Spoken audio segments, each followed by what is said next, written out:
She keeps us organized. And committee members, put up your hands. Margaret's in the back.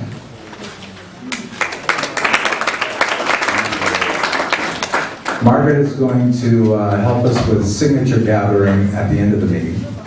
For those of you that want to sign the One Paseo petition. We'll talk a little bit about it. I'm not going to go too deep into it, except for, unfortunately, use it as what we don't want to do. Who else? Who am I missing? Bruce? Just Bruce, the cameraman. He is Just the our cameraman. youngest committee member, most beloved. I'm James Lamattery. I'm a real estate broker. Did you hear that? I'm a real estate broker. That helps in understanding the planning process. It also helps with going door to door knocking. You know, one of the things that I want to talk a little bit about is the word community. We're going to unveil tonight our initiative, Model Community. You see the little seals. We'll talk about putting them on the signs. But for me, community is getting together with people I care about for a common good. And one of the things I didn't want to see happen at the beginning of all this was a great divide. Everybody has a position on all of these issues, and there's so many issues to deal with when the city comes in and wants to dig up your dirt. And I would encourage everybody to listen to one another out on the street if you're talking about these issues. And again, we as committee members, we're not trying to tell you how to think. We're not trying to tell you who to vote for, unless I'm running for mayor, then. But this is about really trying to tackle some of the big issues that we really face. We face some dramatic stuff.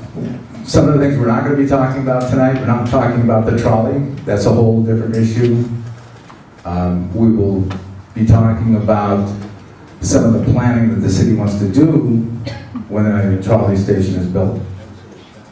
We're going to talk a little bit about where we have been, where we are right now, and where we want to go. And this really is, this meeting is just an invitation. We don't have all the answers. And we've got a good insight as to what we need to know. And we've got to get more of our community members a little bit more articulate with what's going on with the planning process, so that when the city comes to us and asks us, well, do you want such and such? We'll be articulate enough to say, yes, we want that, and we want the really great architecture you showed us in those fancy drawings. We want what you promised us. The general plan on the left-hand side of the stage. Everything that we're dealing with today comes from a regional plan out of Sandak that was completed in 2004. Our San Diego general plan completed in 2008. And then now all of our local community plans, which is a total of, I believe, 52 community plans throughout San Diego County. So we have a lot of friends and neighbors who are dealing with the same issues. In fact, we have one gentleman from Price Main Street out of Carmel Valley, Bob Freund in the back. Bob, raise your hand. Thank you. And Bob and I will be getting together after this meeting with some other community organizers to talk about how we can get some of the other community plan areas together and on the same page. So that'll be tough enough to do. You know, there's some communities in San Diego County that really need a trolley. Raise the balloon position is, okay, we're going to have to live with the trolley. We just don't think we need 4 stops. We have one at Friars. They want to put one at Tecolote Road, one at Claremont Drive, and one at Balboa Avenue. It'd be kind of nice to push maybe 2 of those inland. Or maybe give one to Carmel Valley, if they would like it.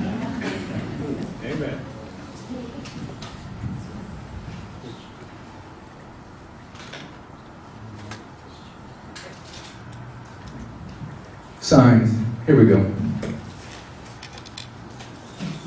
For a quick update on the 60 feet and R44. By the way, R44 is an old zoning designation. We don't use it anymore. You'll see on the Marina study, it's all RM37. Basically, it means a whole lot of housing on a very small lot.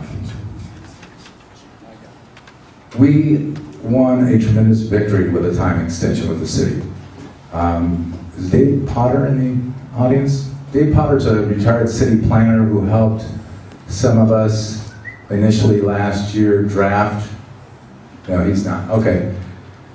We drafted a letter to the mayor's office asking several things. One of them was more time to get information to the residents about what they had planned in the study.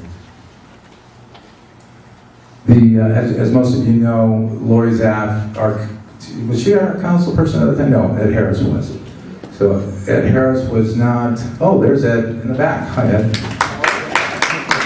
Uh-oh, Ed, please leave. You just got more claps than I did.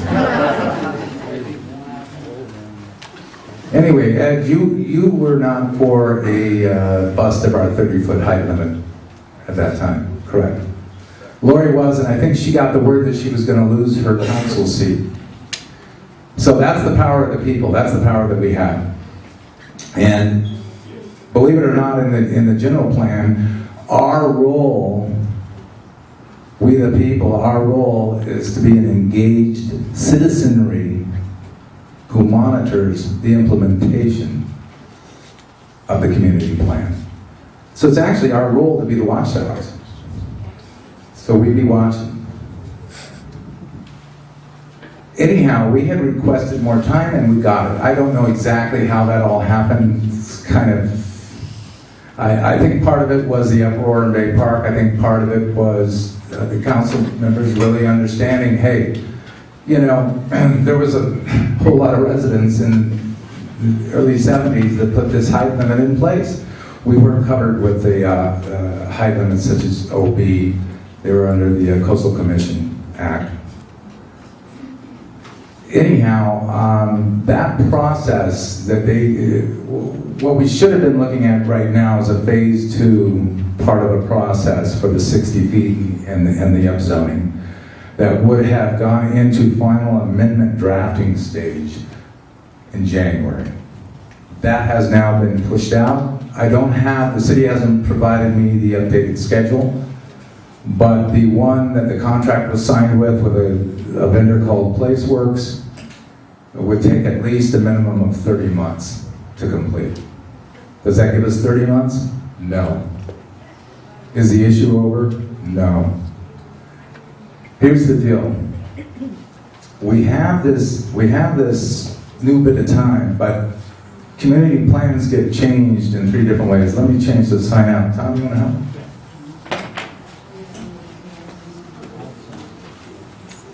I made a bunch of signs. Right over. I'm going to come back to Placeworks. Basically, the city is going to walk us through what they want to do through a series of workshops. They'll probably have 3. I don't consider that due diligence. What we're going to try to do is have meetings prior to the city having their meetings so that we can get a few more people a little bit more articulate with the plan design and so that we can be heard, basically. Okay, so there's 3 ways to change the community plan. There's probably more, but these are the 3 basic ways that they're being changed around the county. The first is when a developer submits the site plan. So that's what happened with One Paseo. One Paseo's community plan is being changed. In fact, not only their community plan, but our general plan by the approval of that site plan. The second way it can be changed is the way that the city is attempting to change our community plan, and that's through a study.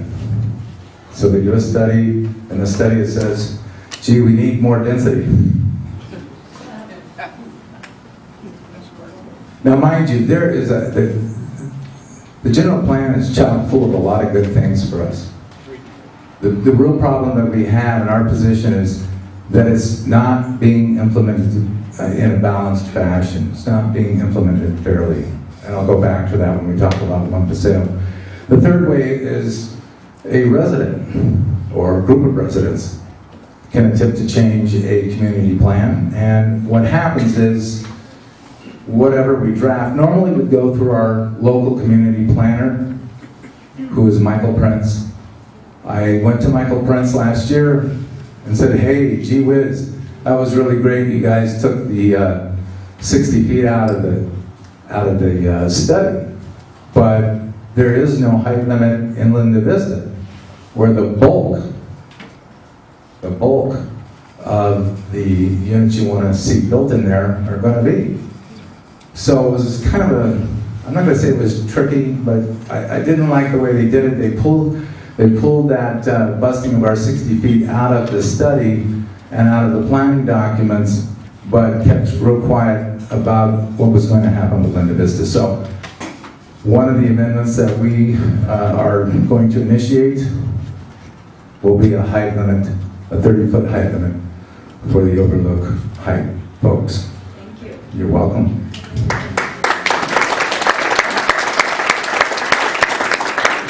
How many people do we have from Overlook? Oh yes, Rolando.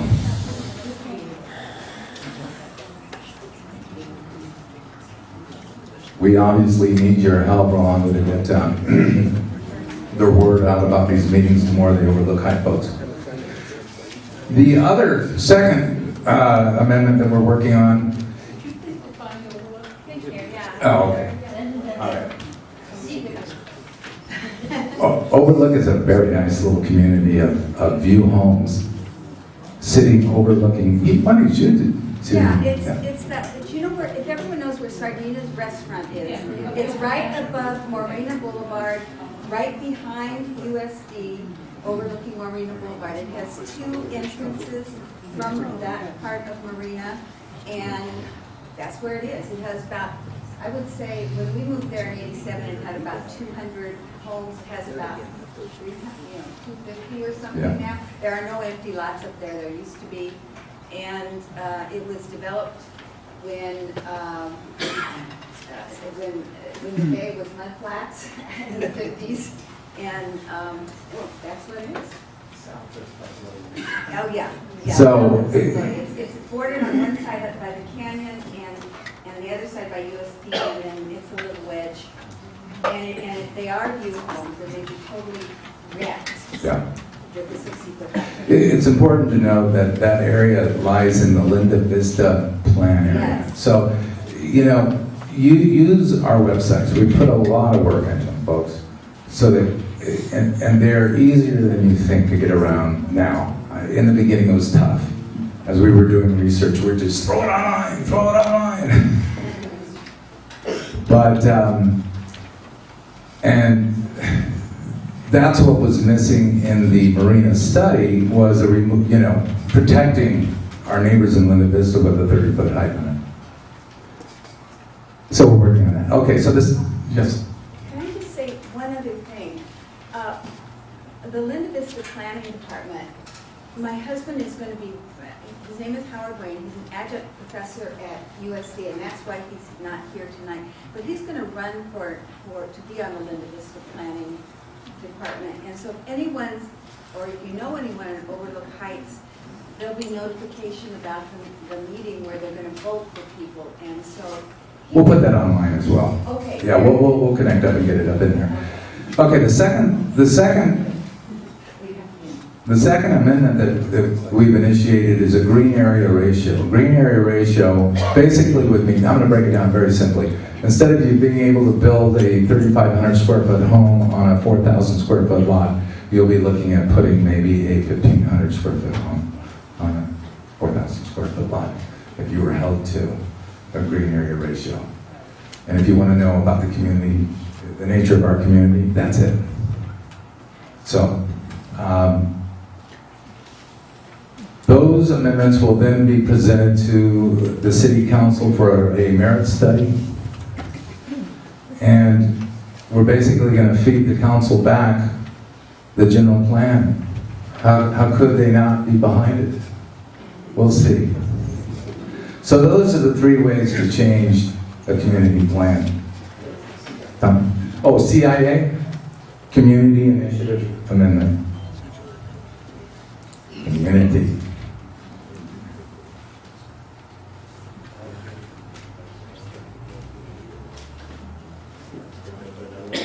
Yeah.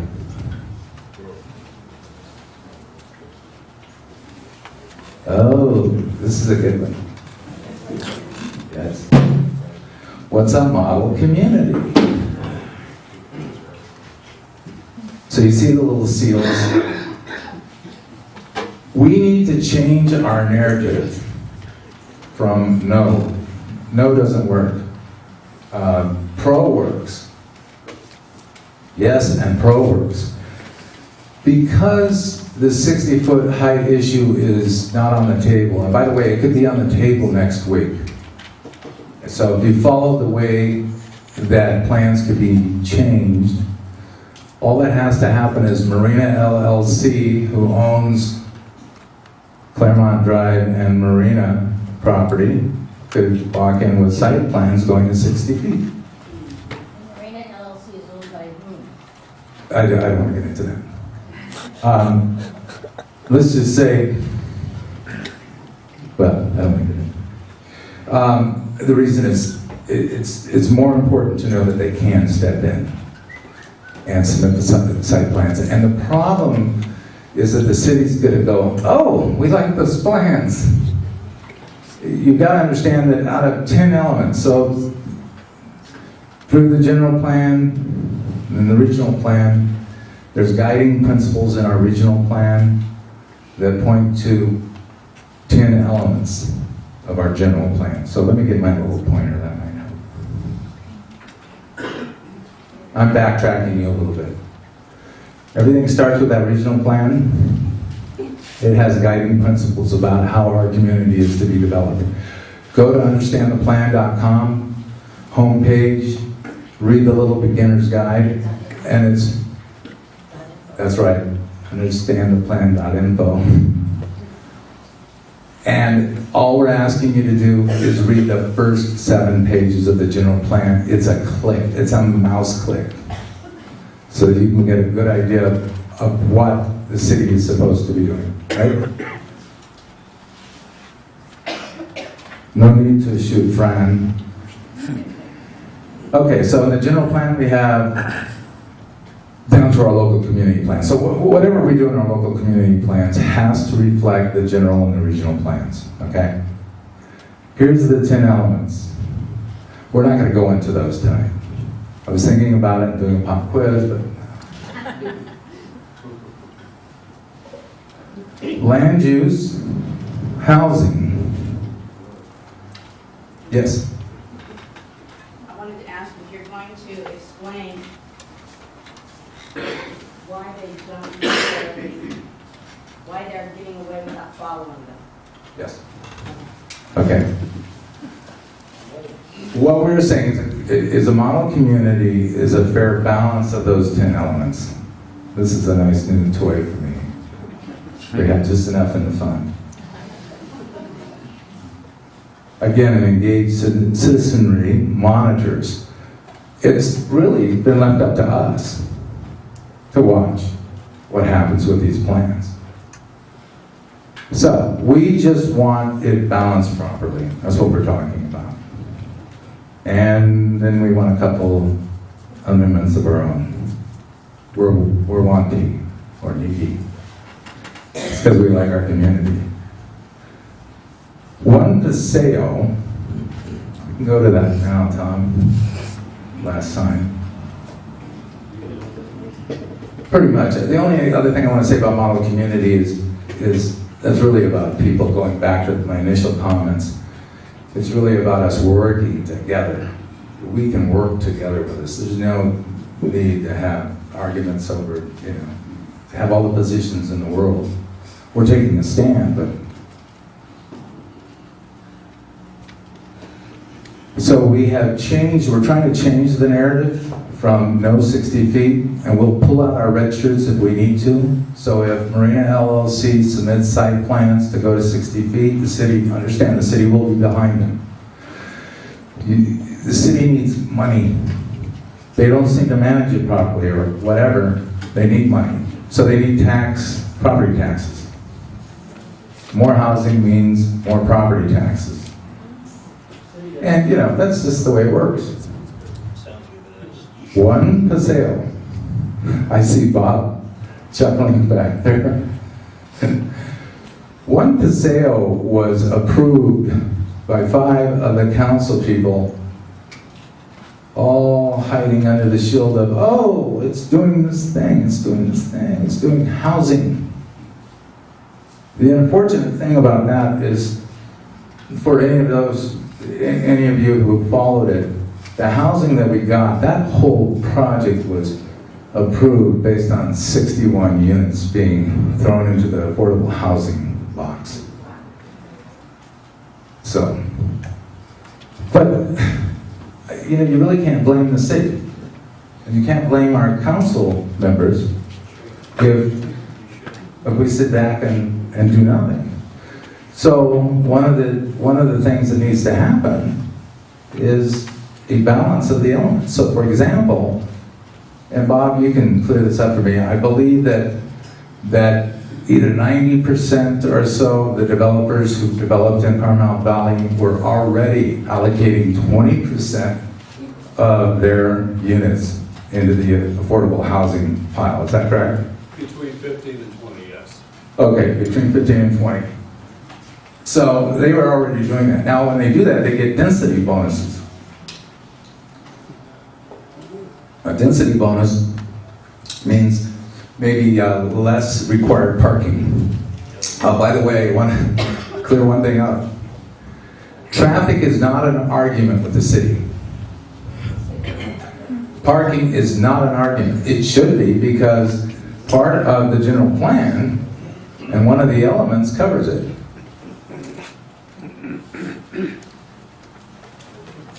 I forget which. Part of it's mobility and conservation. I'll have to review them myself. But precious minutes. Here was the unfortunate thing. At that council meeting, precious minutes were wasted on, this is going to be terrible traffic, when it could have been used for, well, gee whiz. Let's take these other 8 elements that you're ignoring, one of which could be sustainable building. For example, and I don't know, because I didn't have the time and I didn't look at it, how green was One Paseo. When we talk about green, we mean sustainable housing, zero net energy usage. So the zero net energy usage is getting us off the grid, moving towards appliances that use less energy, living roofs, living walls, solar, etc. How green was One Paseo? I don't know, but on their brochure it looked real green. And if you notice, if you look at their brochure, they didn't have the height of what they're going to. Bob, how high are they going to go to now? How high can they build it, One Paseo? 150 feet. Wow. Say that again, Bob, that worked. 150 feet? Yeah. We put our balloon up that high, that's right.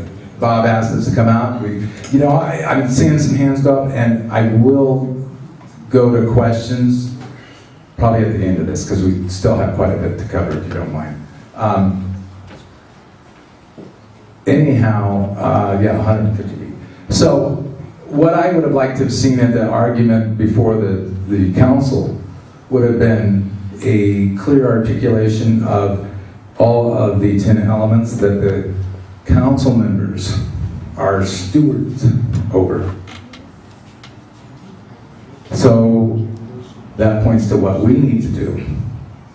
What we want to do is go to smaller informational meetings work with those of you who start to get a little bit clearer on the 10 elements. Some of those elements will strike you. I know Mike Hunsaker, water, huge. And one of the future meetings we'll have him speak a little bit about water issues. But we need to be able to go to these council sessions with folks with their guns loaded. And the only way that we can do that is to actually take time to understand the plan. So that's basically our game plan, RTD's game plan for 2015. We will have more of these size of meetings as we go along.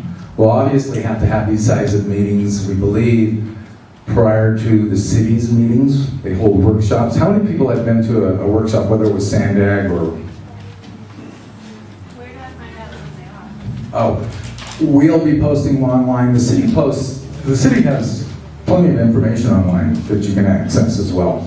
But you probably want to follow us. We'll get all that information to you. The workshops where they have folks come in and they jot down their input. They're responsible to jot it down. But they've been getting away with workshops of maybe 10, 15, 20 people. Imagine if 450 people went into a workshop, were very articulate and said, well, hold it. Now, you had that real nice drawing about setbacks being 15 feet from the sidewalk to the street, and now the builder wants to go, what, 5 feet? So there's issues in design that are not that complicated that we can get into, we'll touch on, but you got to be willing to put a little time into it. Your biggest donation to us, by the way, is time. And we appreciate it. We appreciate everybody being here tonight. Because the time is what it's going to take. But let's see.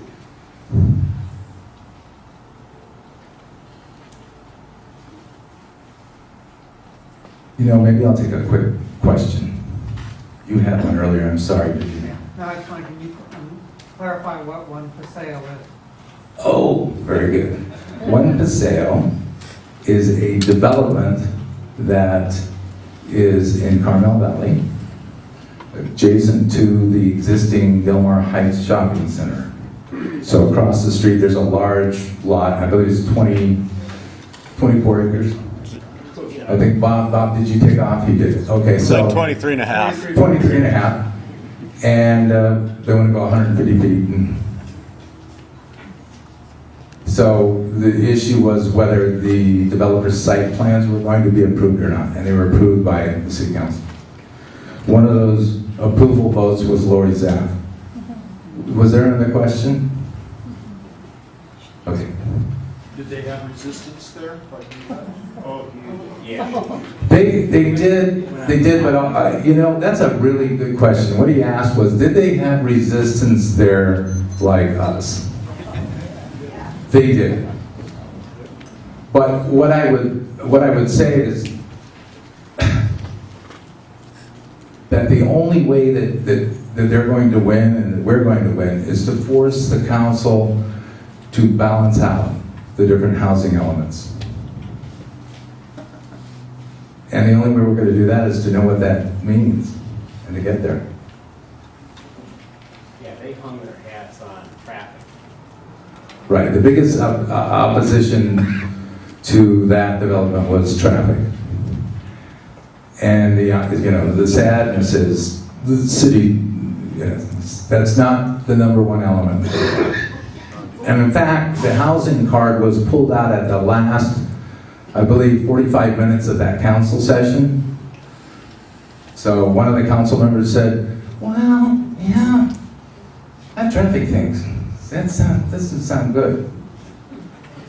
But what if the developers allowed some affordable housing? And so the developer's assistant, it's great drama, the developer assistant runs back to her table as though this wasn't pre-planned, right?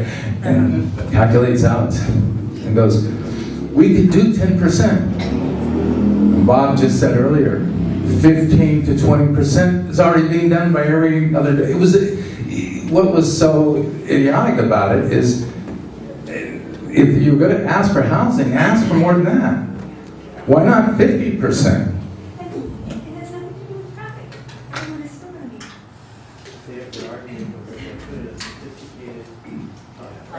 Right. There was an argument that there was going to be a sophisticated traffic apparatus that was going to magically take care of the traffic, right? Well, what was cool is that, who was it, the fire marshal? He's being grilled. Is there such What do you think? I'll defer to the experts. So the experts said, don't worry about it. We've got high tech to take care of it. You know, I'm wrapping this up a bit, but in reality, that's what happened. Yeah, Tom. Can I pontificate for a moment? Yeah. I'm gonna take a mic. Hi guys, I'm Tom Reed. I'm a involved resident. Last week I got invited to a breakfast with the mayor, which means somebody thinks I'm a lot more important than I really am. But I asked him, okay, we just saw what happened at One Paseo. How are you going to address the fact that there is a tremendous need for housing in San Diego? There is a identifiable and very present need for more housing in San Diego. How do you address that with the fact that the people that live in the neighborhoods where you're going to put the housing don't want the density increase? And his answer was, we have to change the community plans. So it's very straightforward. We are going to change the community plans. And so that's where we come in. We have to be involved in any kind of change in the community plan. And as James so eloquently said, we can't say no because it has to happen. The development has to happen, but we just have to insist that it happens intelligently and that we put it in 30-foot height limits, not 150-foot height limits, and that it's done with parking and access and things that won't ruin our neighborhood. So we have a battle here, but it involves keeping the community plan intact so that we don't see bad development coming into our neighborhood. And that's my speech. Tom, everybody. I think we're going to defer now to some housekeeping. But before I do, I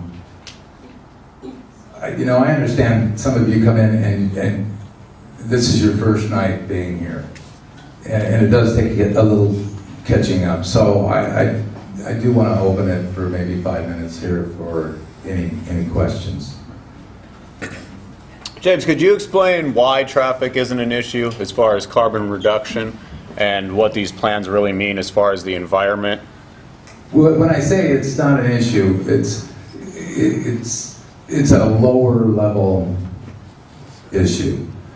The pressing, part of the real problem is, in my opinion, is some of the underlying thought process. For example, we've got to deal with all the population coming to San Diego. I'm sorry, folks. I just told a client from Chicago. I'm so sorry. Here in Southern California, we actually have to pay for the weather. And we're paying for it in our property prices, right? Yes. The other thing is, at what point do you think you just shut that off? When is full? So this mad dash, the reality is, if you follow the city's thinking or the underlying thinking of the general plan, you just keep building upwards. You just keep building towers. Now I understand that they'd like to scrape our hillside and build towers. That would be some super revenue. It's actually enough when we say it's enough. But we gotta say it with one voice, and we gotta do it in a way that's gonna work, like making them balance all the elements out. Yes? I did hear, I almost hesitate to say this, but, because I wasn't there, but at the last Linda Vista Planning Group meeting, I understand that there was a person from the city planning department, and someone asked him about the height limit in Linda Vista, and he said, oh, don't worry, it's not going to change. Because there isn't. Notice the wording, oh, don't worry, it's not going to change. Well, There's no. there's no height limit. Yeah. He didn't lie. I got to tell you, I don't color the city in some evil black pen, but I have worked with some of the planning department, and I'll ask a simple question. For example, how high actually will be the final build out of the 6 stories that you're talking about on Claremont Drive and Marina? And after 8 hours of going back and forth, I finally said, fine, I'll call your vendor who made your map. Called them. They said, wait a minute, we'll get right back to you. The city doesn't want us to answer any questions. So, it's not that the city's evil. You've got to understand, they're rocking and rolling to get infill and density into our neighborhoods. We've got to be just as rocking and rolling to stop it. I think Ed had his hand up. Yes, sir? You want to come grab them? Well, I'm afraid to let you grab the mic, but I'll let I won't be long with that.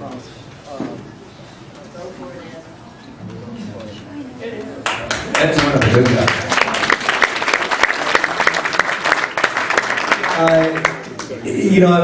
I was in office 4 days when I learned of this, and we held the town council, and so we had 400 or 500 people here. And I want to applaud you for doing what you needed to do, which is staying involved. And I want to thank James and everybody else, but more importantly, to draw that nexus, which we're doing with One Paseo, and I have vowed to help Sherry and the people up there to do the same thing, and same with Ocean Beach. And I was disappointed with some of the votes on the council, clearly, because Barrio Logan went through this, and they should also be united in the same front, as should every neighborhood in San Diego. But I want to point out timing, and you can't discount politics, and I will tell you, I have it on very good